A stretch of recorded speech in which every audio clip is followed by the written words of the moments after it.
the eyes of many Americans, Vice President Kamala Harris breaking gender and color barriers when it comes to the nation's second highest office. NewsNation's Felicia Bolton has a closer look at how her success is inspiring others. Felicia?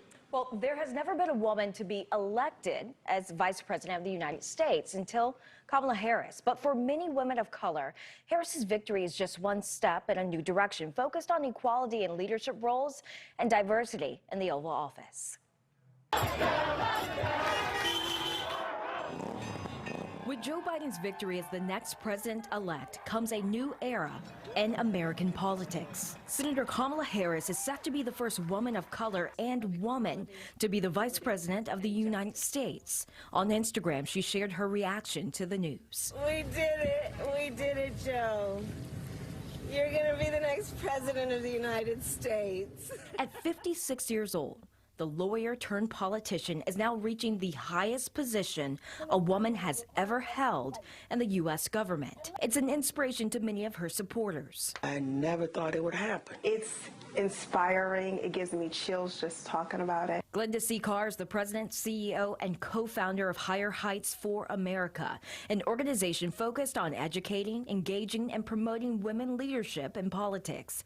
She says Harris's win was decades in the making. We are all living in the tradition of Shirley Chisholm, who's right over my shoulder, right? And so Kamala Harris is a direct descendant of Shirley Chisholm's legacy, and today she steps into her next chapter of her history. Carr believes Harris will forever change the path of leadership in this country and make headway for other women in the future, just as women before her have made, like Shirley Chisholm, the first African-American woman to be elected to the United States Congress in 1968 and attempt to run for presidency on a major party ticket. I would remind all Americans at this hour of the words of Abraham Lincoln: a house divided cannot stand.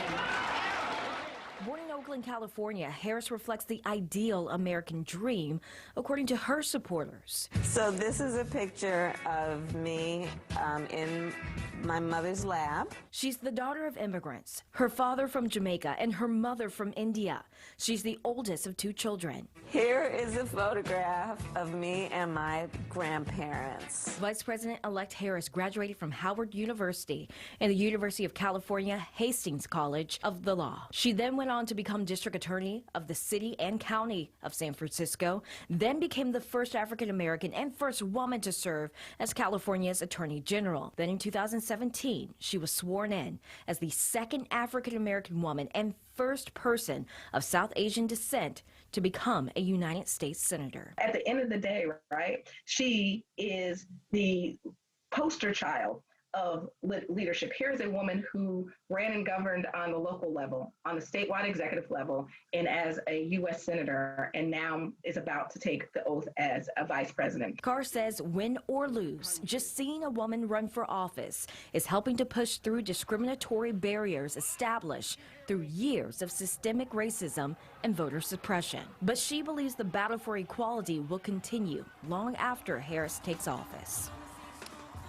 Although there have been incremental gains of women running for office and winning, historically black women are underrepresented and underserved in the American democracy. Harris supporters say they believe her legacy will help pave the way for others to come.